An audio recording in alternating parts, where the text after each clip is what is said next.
Doamnelor și domnilor deputați, voi începe mesajul meu cu cuvintele filosofului Euripide, care spunea: nu există ceva mai bun pentru un stat decât legi bine alcătuite. Ori legile bine alcătuite asigură prosperitatea statului. În acest sens, obiectivul proiectului propus ține de crearea unui sistem funcțional care ar asigura servicii publice de calitate, eficiente pentru cetățenii municipiului Chișinău. Ori acest proiect de lege care trebuie să devină lege este în primul rând important pentru cetățenii, locuitorii municipiului Chișinău. În acest sens urmează ca să facem un proiect bun bazat pe normele juridice, pe știința administrației și pe experiența națională, dar și internațională. Deci, pe de o parte, trebuie să fie asigurată funcționalitatea Consiliului Municipal, pentru că este autoritatea reprezentativă și deliberativă. Trebuie să fie asigurată dreptul Consiliului Municipal de a aproba politicile, ceea ce proiectul de fapt șterbește. Consiliul Municipal trebuie să poată asigura un control eficient privind implementarea acestor politici. Și foarte important, stimați colegi, deputații, consilierii municipali trebuie să aibă dreptul și capacitatea efectivă de a-și realiza mandatul. Nu o să intru în detalii, pentru că au fost foarte multe întrebări, s-a discutat mult, doar o să punctez aceste principii. Și foarte important, pe de altă parte, primarul general trebuie să aibă instrumentele necesare, mecanismele adecvate pentru a realiza aceste politici publice pe care le aprobă Consiliul Municipal.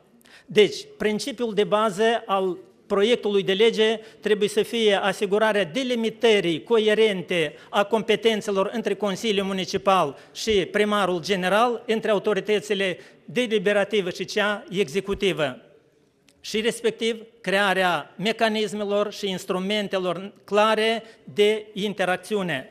În acest sens voi face trimitere la Carta Europeană, despre care astăzi s-a vorbit mult. Și vă rog atenție! Deci, Carta Europeană, prin articolul 3, spune clar conceptul de autonomie locală ca drept și capacitate efectivă ale colectivităților locale de a rezolva și gera o parte din treburile publice.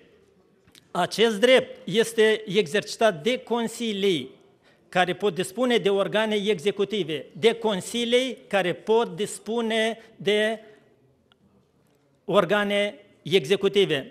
Legea 436 din 2006 dezvoltă această prevedere și delimitează prin articolul 10.2 competențele autorităților publice deliberative și celor executive. De fapt, întrebarea sună simplu: cine și de ce trebuie să răspundă?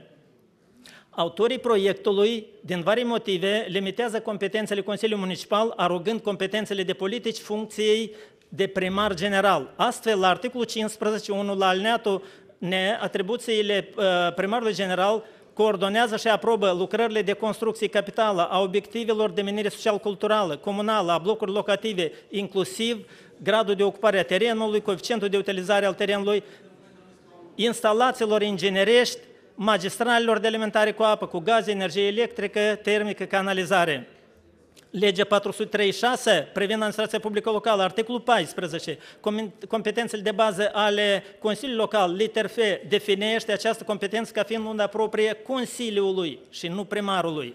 Liter G, aprobă statutul de personal și schemele de încadrare în aparatul primarului, spune proiectul de lege. Legea 436, articolul 14.1, liter E, această competență este a Consiliului. Prin articolul 24.3, prevăzut, proiectul prevede: primarul general poate decide contractarea anumitor servicii publice de interes local. Am vorbit, este o prioritate a Consiliului. Deci, stimați colegi, de fapt, noi aici am deplasat accentele atunci când primarului general, funcției autorității executive, îi se atribuie ceea ce ține de competența în Consiliului. Deci este vorba de politicile publice pe care este în drept să le aprobe doar Consiliul.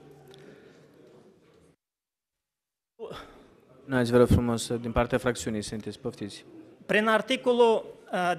prin articolul 25, la fel, articolul 25.3 contravine prevederilor legii 436, articolele 14, 73.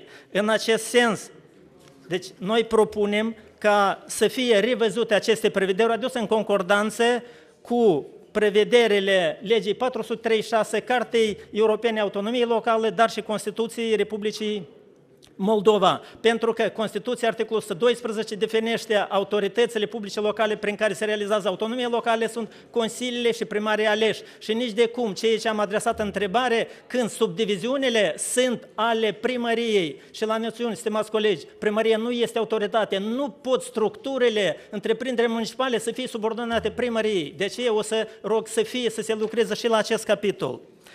În final, problemele de concept, necorespunderea principiului de bază ale științei administrației publice, dar și normelor dreptului administrativ, care reglementează organizarea și funcționarea organelor administrației publice locale.